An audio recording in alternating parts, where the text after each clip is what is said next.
फटे तो फटे नवाबी ना घटे। এই যে ডায়লগটা আপনারা শুনলেন এটা এই মুহূর্তে এআইএফএফ এর জন্য প্রযোজ্য। কেন?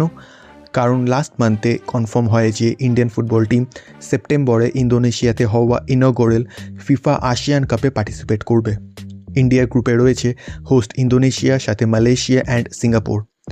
ইন্ডিয়ার পার্সপেক্টিভ দিয়ে দেখলে একটা কম্পিটিটিভ গ্রুপ, আর ইন্ডিয়াকে নিজেদের ডেভেলপ করতে হলে সাফ বাদ দিয়ে এমনই কম্পিটিটিভ ম্যাচেস খেলে যেতে হবে। ইভেন যত বেশি ম্যাচ খেলবে তত তাদের জন্য বেটার। ওভার দ্য ইয়ার্স ইনফ্রাস্ট্রাকচারের পরেও এটাই তো একটা অজুহাত ছিল ইন্ডিয়ার কাছে যে তারা বেশি ম্যাচ খেলার সুযোগ পায় না। বাট আজ যখন তারা পাচ্ছে তাদের প্রায়োরিটি সাডেনলি চেঞ্জ হয়ে গেছে।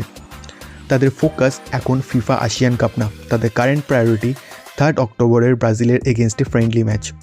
বাট রিসেন্ট রিপোর্ট সাজেস্ট করছে যে ইন্ডিয়া নাকি দুটো স্কোয়াড তৈরি করছে, একটা খেলবে আসিয়ান কাপে আর একটা ব্রাজিলের এগেনস্টে।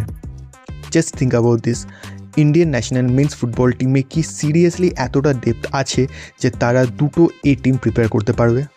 ইভেন এআইএফএফ এর যেই লেভেলের চিন্তাভাবনা তাতে তো মনে হচ্ছে ইন্ডিয়ার স্ট্রংগেস্ট স্কোয়াডকে তারা ব্রাজিলের এগেনস্টে খেলাবে, সো দ্যাট যাতে তারা হিউমিলিয়েট না হয়। আর তাতেও কোনো গ্যারেন্টি নেই যে সেটা কাজ করবে নাকি।